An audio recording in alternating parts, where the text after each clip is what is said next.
બનાસકાંઠાના અંબાજીના પાડલિયા ગામે ગઈકાલે વન વિભાગ દ્વારા જ્યારે રોપણનું કામ કરવામાં આવી રહ્યું હતું ત્યારે સ્થાનિક લોકો દ્વારા તેને રોકવામાં આવ્યા અને ત્યારબાદ ઘર્ષણ છે તે સામે આવ્યું હતું. આખી ઘટના શું હતી, કેટલા લોકો સામે ફરિયાદ દાખલ કરવામાં આવી, કેટલા લોકો આની અંદર ઈજાગ્રસ્ત થયા, તે બાબતે આપણી જોડે વાત કરવા જોડાયા છે ડીવાયએસપી કુણાલસિંહ પરમાર સાહેબ. તેમની જોડે સીધી વાત કરીશું. પરમાર સાહેબ, આખી ઘટના ગઈકાલે શું બની હતી? ગઈકાલે ફોરેસ્ટ ડિપાર્ટમેન્ટ દ્વારા સર્વે નંબર 9 જે છે પડલિયા ગામની અંદર, તો ત્યાં ફોરેસ્ટ ડિપાર્ટમેન્ટ દ્વારા રોપાનું વાવેતર કરવાનું એક ડિપાર્ટમેન્ટનું આયોજન હતું. જે બાબતે કોઈ અનિચ્છનીય બનાવ ના બને તેના માટે 30 જેટલો પોલીસ બંદોબસ્ત સાથે હતો. એક્ઝિક્યુટિવ મેજિસ્ટ્રેટ સાહેબ પણ સાથે હતા અને સવારે 8 વાગ્યાથી એ કામગીરી ચાલુ હતી. જે બપોરે 3 વાગ્યાના અરસામાં 500 જેટલા લોકો ટોળું આવી અને આ બનાવ બનેલો હતો. અચ્છા, બનાવ બન્યો ત્યારે એ લોકો હથિયારો સાથે ત્યાં આવેલા હતા, તો કહી શકાય કે આખું પ્રી પ્લાનિંગ એ લોકોની તૈયારી સાથે એ લોકો આવ્યા? હા, કહી શકાય, કારણ કે જે 3 વાગ્યાના સમયમાં પોલીસને ચારો તરફથી હિલ ઉપરથી ઘેરી, ઉપરથી પથરાવ થાય, તીર કામઠા જેવા જે દેશી વેપન છે તેનો ઉપયોગ કરી અને પ્લાનિંગ સાથે એ લોકો આવેલા હતા, એવી રીતનું ચોક્કસ કહી શકાય.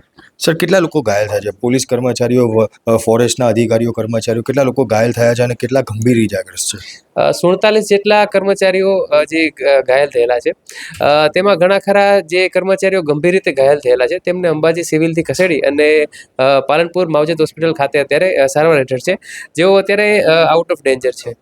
અચ્છા સર, આખી ઘટના બની, ફરિયાદ કઈ રીતે દાખલ કરવામાં આવી છે? કઈ કઈ કલમો હેઠળ આ ફરિયાદ દાખલ કરવામાં? જે 109 બીએનએસની સેક્શન, જેમાં ખૂન કરવાની કોશિશ, આ સેક્શન અને અન્ય સેક્શન જેમ કે public damage two public property act section 3(7), આવી રીતના બીએનએસ અને જીપી એક્ટની 135, તો આવી રીતે ગુનો દાખલ કરેલો હતો ને રાત્રે 9:30 વાગ્યાના અરસામાં ગુનો દાખલ થયેલો છે. કેટલા લોકો સામે ગુનો દાખલ થયો? 500થી વધારેનું જે ટોળું છે તેમના વિરુદ્ધ આ ગુનો દાખલ થયેલો છે. સર, આખો હવે એક્શન પ્લાન કઈ રીતનો રહેશે? એક્શન પ્લાન એવી રીતનો છે કે આજે પોલીસ બંદોબસ્ત સાથે સૌપ્રથમ બનાવવાળી જગ્યાનું પંચનામું જે છે એ ઓફિસરની હાજરી અને ટેકનિકલ ટીમ સાથે થશે. એ બનાવવાળી જગ્યાના આધારે જે પણ કંઈ પુરાવા છે એને આગળ ઇન્વેસ્ટિગેશન આગળ કન્ટિન્યુ કરવામાં આવશે.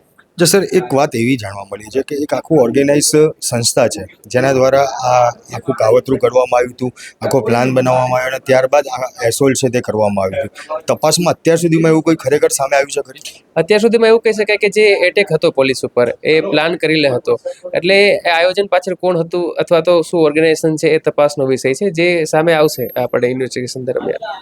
તો બિલકુલ આ હતા કુણાલસિંહ પરમાર કે જેમનું કહેવું છે કે ખરેખર આની પાછળ કોઈ ઓર્ગેનાઇઝ સંસ્થા, જે સંગઠન છે તેના દ્વારા કોઈ આખું કાવતરું ઘડવામાં આવ્યું હતું. કાવતરું ચોક્કસ ઘડાયું, પણ કોના દ્વારા અને કઈ રીતે ઘડવામાં આવ્યું તે બાબતે તપાસ કરવામાં આવી રહી છે. 500 લોકો સામે ગુનો દાખલ કરવામાં આવ્યો છે. હવે આ બાબતે વધુ તપાસ છે તે તપાસ કરવામાં આવશે અને તમામ લોકોની જે ધરપકડ છે તે પણ કરવામાં આવશે.